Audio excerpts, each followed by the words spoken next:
first, fast, accurate. You're watching WSBT 22 News at 6.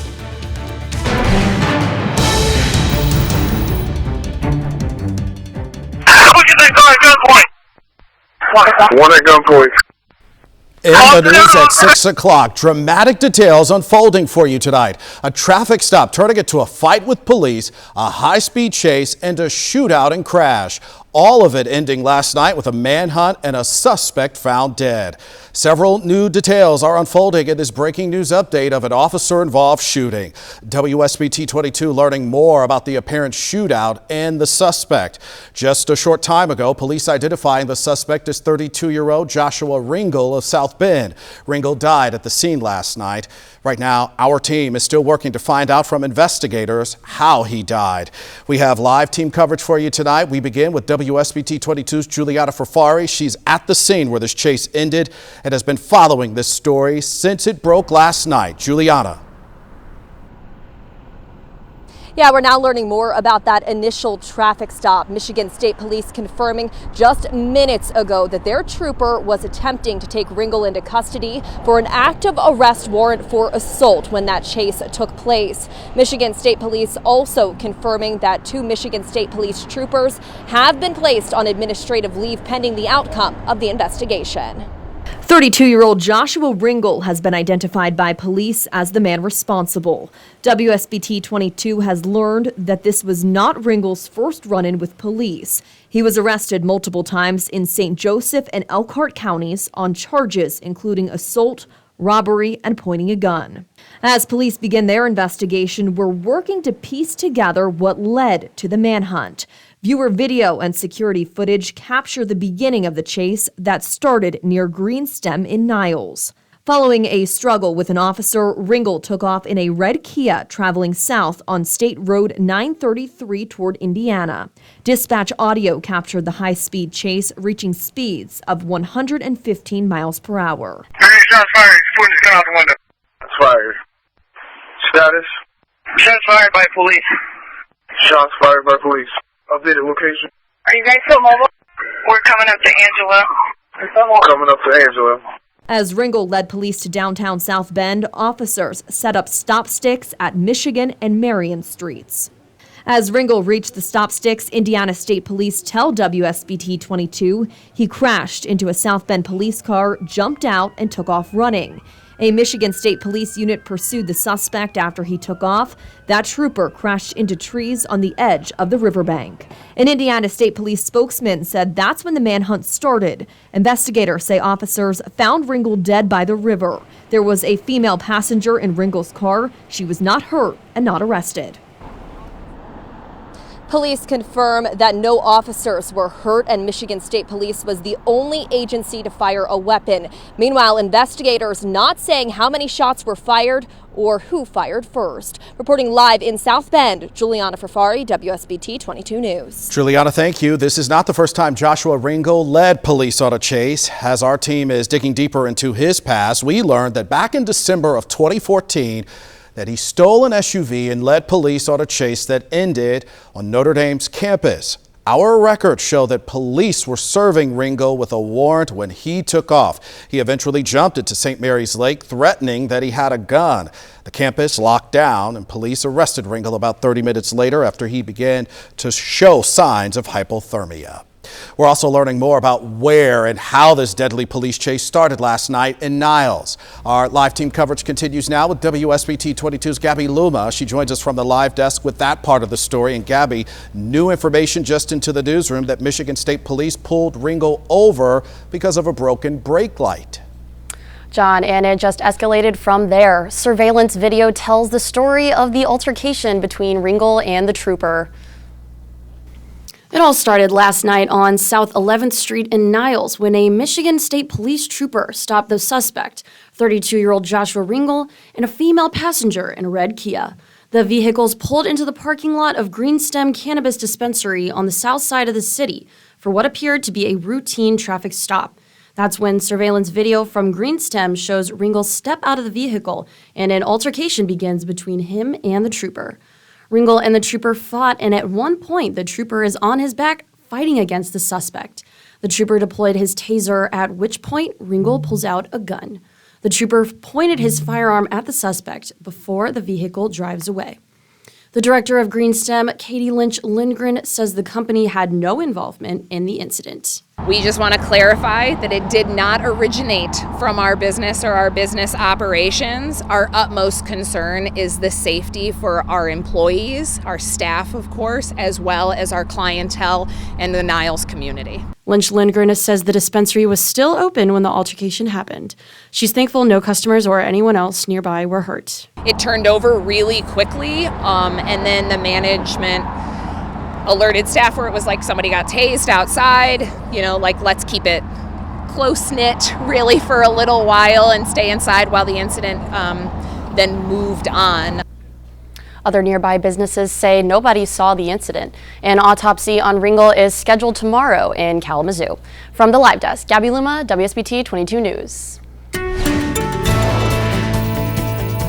I have some good news. We are in the severe weather clear, so I am not expecting any more severe weather this evening. The strongest storms have dropped to our southeast, impacting Fort Wayne and points to the south of Fort Wayne. But for us, we're back to sunshine. Now, earlier today and just a couple of hours ago, we saw some strong to severe thunderstorms impact the area.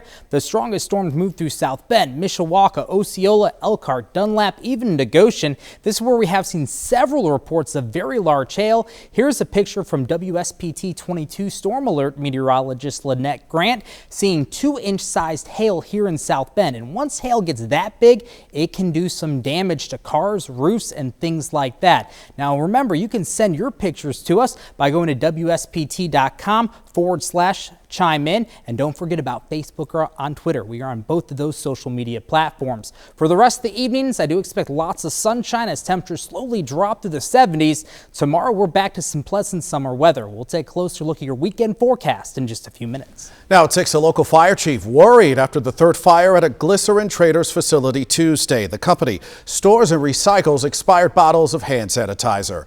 WSBT 22's Tiana Baxter live in the studio tonight. Tiana, you learned the two fires happening less than a month apart. Yeah, that's correct. And according to the Pleasant Township Fire Chief Kevin Bloom, he wouldn't even be surprised if several more fires occurred at the same facility if they continue operating the way they do. I can't, as fire department, afford to keep going out and losing equipment. The most recent fire Tuesday in Stillwell, the cause still unknown. It appears to be within the shredding process of the hand sanitizer bottle. Bloom says the process seems a little odd. It looks a little sketchy to me with what's going on there. Obviously, we've got some kind of safety issue. One employee of Glycerin was transported to the hospital with burns to their hands and face. Their condition still unconfirmed. The second fire, less than a month ago, also at the Stillwell site, sent 2 firefighters to the hospital. The cause of that fire was a malfunctioning conveyor belt which ignited alcohol-based liquid. The first and largest blaze in October of 2022 at a former American Rubber building in LaPorte. Fire officials at the time said the company did not have an operating fire suppression system. Investigators say the fire happened because Glycerin did not follow restrictions they had been placed under. Chief Bloom says the department lost $50,000 worth of taxpayer fund equipment. My local taxpayers are going to be out a lot of money trying to replenish our equipment so we can continue to provide fire protection for the area, and it's just not. Pleasant Township, Scipio Township also is our main mutual aid partner, lost some equipment. Bloom explained the state fire marshal is investigating. What the next step is to avoid future fires is difficult to say, but may just be pinpointing what started these 3 to begin with. Finding the cause of what's igniting it, whether it's the materials being shredded, if it's the shredder itself, I don't know. I did reach out to Glycerin Traders, but they did not want to comment on any of the 3 fires. In the studio, Tiana Baxter, WSBT 22 News. The Elkhart 4-H County Fair is celebrating its 150th year starting tomorrow. I'm WSBT 22's Sean English. Find out what is making this year so special next. You're watching WSBT 22 News at 6. The 150th Elkhart County 4-H Fair kicks off tomorrow in Goshen. Many traveling far and wide to experience the largest county fair in the state. WSBT 22's Sean English is live for us there right now. Sean, a lot of excitement around this major milestone. You know, a lot of volunteers were joking today, saying the rain is out of the way for the start of the fair. Now, the fair doesn't open until tomorrow, but there are a bunch of people gathering here today. Dozens of fair sponsors enjoying Taste of the Fair, where they get to try the food early. Around 130 board members and countless volunteers have sacrificed their time to see this event come to life. Just a ton of shows that we have out here that are free with the gate admission, and 9 and under kids are free. So if you pay for 2 adults to come out, you can see wolves 3 times a day. You can see the ninja experience 3 times a day. And then we also have racing pigs that will be here. Now, if you're looking to be a part of the 150th running of this fair, the gates open tomorrow and they will stay open until July 29th. Live at the Elkhart County 4-H Fair in Goshen, Sean English, WSBT 22 News. Sean, thank you. New for you at 6 o'clock. A new elementary school will open its doors in South Bend in less than 3 weeks. Today, community and school leaders cut the ribbon on Success Academy at the Boys and Girls Club. The school will serve grades K through 5 at the newly renovated O.C. Carmichael Jr. Youth Center on Sample Street. It will use a co-teaching model and curriculum emphasizing project-based learning in STEM. When we looked at this building, we realized from the hours of 6 to 3, it sat empty, and that's a waste of a community resource. And it's through this partnership, it's through this renovation that we were able to serve an additional 100 kids in the afternoon and add before care. So this building will go utilized from 6:30 in the morning all the way till 10 p.m. at night. The Boys and Girls Club will continue to offer after-school club programs at the Sample Street location for the surrounding community. Today was a very warm, muggy, and at times stormy day. The high in South Bend, 87 degrees. I am tracking less heat, less humidity, and less storms for the weekend in your full storm alert weather forecast. Now, your storm alert forecast with meteorologist James Parrish. The severe weather threat is winding down, and I'm not expecting any more severe thunderstorms to impact Michiana this evening. Now, with that being said, the severe thunderstorm watch does continue for LaGrange, Stark, Marshall, Kosciuszko, Pulaski, and Fulton counties in northern Indiana, but that watch will likely be canceled within the next hour or so. The strongest storms that we were tracking earlier today, they are long gone, impacting places south of Fort Wayne for right now. We just have maybe a few non-severe storms and downpours that have developed across far eastern Fulton County and far southern Kosciuszko County, but this is as good as our rain chances are going to get for the rest of the evening hours. It's hard to believe with all the sunshine that we're seeing across Michiana right now that we saw severe weather earlier this evening. Now, what prompted the strongest severe thunderstorms earlier today? Well, obviously it was the warm and humid air mass out ahead of this front, but this front is actually pushing through, and this front will actually have a big impact on our weather tomorrow as well. Just north of the front, the air is not nearly as warm and it's not nearly as humid, so it is back to some pleasant summer weather to kick off the upcoming weekend. So Futurecast doing a pretty good job, showing a bulk of the rain and storm activity out to our east. Any chance of rain will be gone within the next hour or two across our far southeastern communities. Then by midnight tonight, we are even seeing some more clearing, so I do expect a quiet overnight. Here's a live look outside with our storm alert weather camera in downtown South Bend, tracking lots of sunshine for right now, but just a matter of hours ago, we saw a very strong severe thunderstorm move through South Bend that produced gusty winds as well as some 2-inch size hail. And once hail gets that big, it can definitely do some damage. Officially in South Bend, 83 degrees, north to northwest wind at 16 miles per hour. Dew point temperature is dropping 61 degrees, and that dew point temperature will continue to drop over this evening and overnight, and tomorrow we are not going to be tracking much in the way of humidity. So for tonight, my forecast low 62 degrees, no storms overnight. It is going to be quiet tonight. It will be coming mostly clear, northwest wind at 5 to 15 miles per hour. For tomorrow, it's going to be mostly sunny, maybe some clouds tomorrow morning, but lots of sunshine tomorrow afternoon. High of 78 degrees. It will be a pleasant summer day. A bit breezy though, with the northwest wind at 10 to 15 miles per hour, so the swim risk along the shores of Lake Michigan will be high with waves between 3 and 5 feet. What also starts tomorrow at the Elkhart County 4-H Fair. A great day for the first day of the fair. Lots of sunshine tomorrow afternoon with with temperatures in the mid to upper 70s tomorrow afternoon through tomorrow evening. Here's your 7-day forecast. We will be a little bit warmer over the weekend. Highs will be in the low to middle 80s Saturday and Sunday. Slight chance of rain, but do not cancel your outdoor plans. The big weather headline for next week will be the heat that's building. High temperatures near or above 90 degrees Tuesday, Wednesday, and Thursday. A heat wave will be possible, as well as dangerous heat by the middle of next week. James, thanks. The Colts will have a very different look when they hit the field later this season. Pete tells us why. Sports is next.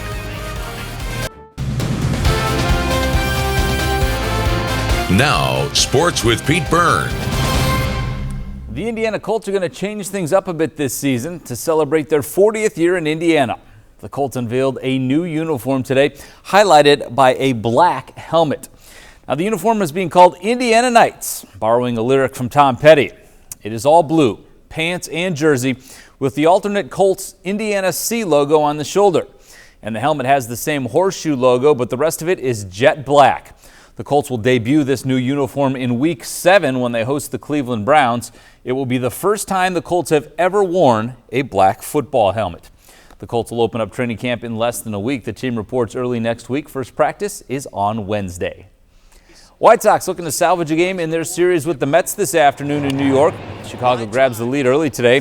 That's former South Bend Cub Eloy Jimenez with the RBI single to center field. Tim Anderson scores, and the Sox take an early lead. They got a really good outing on the mound from Michael Kopech. The starter threw into the 6th inning today. Kopech throws one by Frankie Lindor here. He only allowed 1 run on the day. And the Sox pull away thanks to a 4-run 6th inning. Yasmani Grandal hits one over everybody's head. Luis Robert Jr. and Jimenez both score on the RBI double. Sox up 4-1 at that point, and they hang on to win it today 6-2. Up next, a weekend series in Minnesota. The oldest major championship in the world teed off early this morning across the Atlantic. And after 18 holes, the leaderboard at the Open Championship has some surprises. No one in the top 20 in the world is currently on the front page of the leaderboard. Now, that's not to say that the top players in the world struggled. Far from it, in fact. World number 1 Scottie Scheffler rolls in the long birdie putt on his opening hole. Just gets it to drop. Scheffler scattered 4 birdies and 3 bogeys. He's 1 under par. How about world number 2 Rory McIlroy? Also in the mix at this point. Rory hits a great approach to the first green, setting up a short birdie. He's even par through 18 holes. But right now, 3 men are sharing the lead, and one of them you've probably never heard of. South African amateur Christo Lamprecht. Check him out as he chips in from off the green on number 14. Lamprecht is 5 under par, and he is tied with local favorite Tommy Fleetwood. The son of Southport, England, made 3 straight birdies on 14, 15, and 16. As he gets the long birdie putt to fall on the 16th hole, he is tied for the lead after day 1. Fleetwood, Lamprecht, and Emiliano Grillo share the lead. American Brian Harmon is in a trio of players 1 shot back, but none of these men are ranked in the top 20 in the world. Only Fleetwood is in the top 40. However, many of those big hitters, as you can see, well within striking distance. Jordan Spieth just 3 shots back. PGA champion Brooks Koepka tied with Scheffler, and world number 5 Victor Hovland. Masters champion John Rahm did have a difficult day. He is 3 over par. And of course, weather was good today. It is supposed to get a little nastier tomorrow and later in the weekend, and that's when that tournament really gets interesting. All right, Pete, thanks. Back in a moment. Those storms and that rainy weather moving out. Yes, no more severe weather for us this evening. In fact, much of the area will stay dry this evening and overnight. And tomorrow we are back to some nice weather. You can see the strongest storms have pushed off to our south and to our east. Severe thunderstorm watch does technically continue until 11 for the counties highlighted in pink, but that will likely be canceled early within the next half hour or to an hour or so. No severe weather moving forward once again this evening, even though some of us did see some severe weather earlier today. 78 tomorrow, lots of sunshine, not too hot or humid. We'll be tracking a little bit more heat as well as a little bit more rain over the weekend, but the big weather headline next week will be the building heat. A heat wave will be possible, and dangerous heat will be possible as well by next week at this time. Thanks for joining us here for the news at 6 o'clock. Don't forget about us. We'll see you back here on Fox and again at 11.